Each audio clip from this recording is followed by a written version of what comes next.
Today we will learn how to create a data extension within Salesforce Marketing. So to create a data extension, first we need to learn about what the data that we have in place to import into the Salesforce Marketing. Right now I have one of the CSV file with some of the data which is in this file. So let's explore each of the columns so that it will be easy for us to create a data extension within Salesforce Marketing. The first and foremost, we have the email address column, which is pretty straightforward, and we can see all the list of emails. And then second column, we have a subscriber key.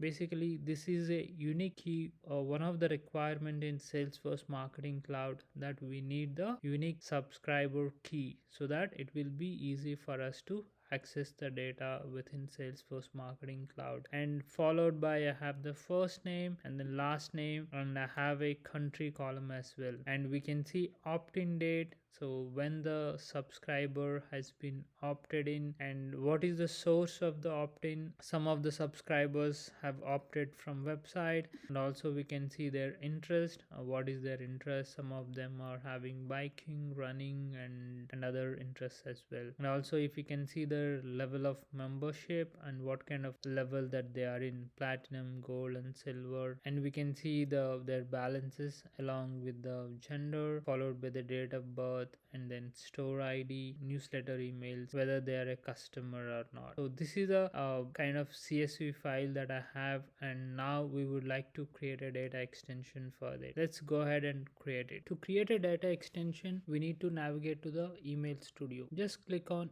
email studio and then click on email. To create a data extension, here we need to navigate to the subscribers and click on data extension. Once we are on the data extension, just click on the create button on the right hand side top corner. Here we have three options: standard data extension, filter data extension, random data extension. For now we will just go with the standard data extension. Basically here we can create the custom field to store the data. So in the creation method, we are just creating the new data extension from scratch so that we can just keep it as is. And we have other options as well, like create from existing, create from template. In this video we will just explore how to create a data extension from scratch. Here we can just give the name of the data extension. I'm just giving the name of the data extension as NTO subscribers. External key, we can just leave it as blank. For the description, we can just give any of the description that we want. Here I'm just giving this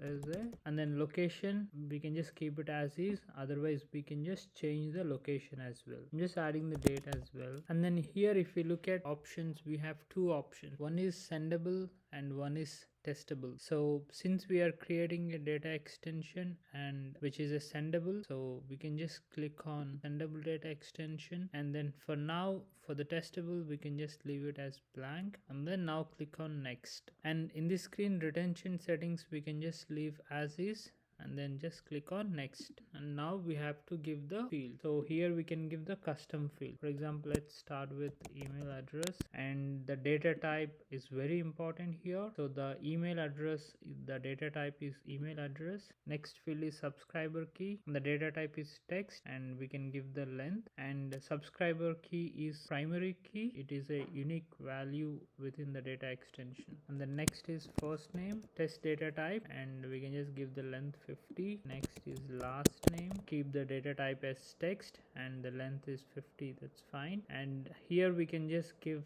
nullable. Basically nullable means record will exist within the data extension if first name is not available.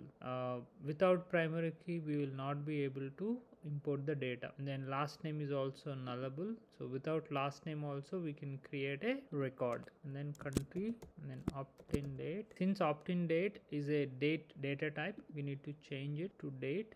It is nullable as well. Next is opt-in source, it is a text data type, interest. And then interest can be a text and it can be a nullable as well. My NTO level, it can be a text data type, and we can just leave the length as 50, and it can be nullable as. And then my NTO balance, so it is a numeric, you can just give the number, and it can be nullable as well. Next is gender, it can be a text data type, and then we can just give the length as well, and then it can be nullable as next data type. Next field is birthday. It is a date data type, and it can be nullable as well. Next is store ID, which is a numeric. Next is newsletter. So whether the subscriber has been opted for newsletter or not, here it should be boolean, and it can be nullable as well. By default value is false. Here what we are trying to say, whether the user has agreed to receive the newsletter emails, promotion emails or not. So that's the reason we are using boolean. If the user agrees to receive newsletter emails, then the value will be true. So that's the reason by default we are giving false, and it is a boolean data type because it is a yes or no. So we have given almost all the fields. Let's look at again. So email address, subscriber key, first name, last name, country, opt-in date, opt-in source, interest, my NTO level, my NTO balance, gender, birth date, store ID, newsletter, promotion, customer. So here the send relationship, basically in our data extension we have a subscriber key, right? And also if we look at one of our previous video, whenever we create any subscriber, we will by default all the subscribers will be added to the master list called all subscribers, right? So that's how we are creating a relationship here. So this rule connects the basically the subscriber field in our data extension to the subscriber key in the main subscriber list, so that the emails which are going to the subscriber based on the unique identifier, which is a primary key.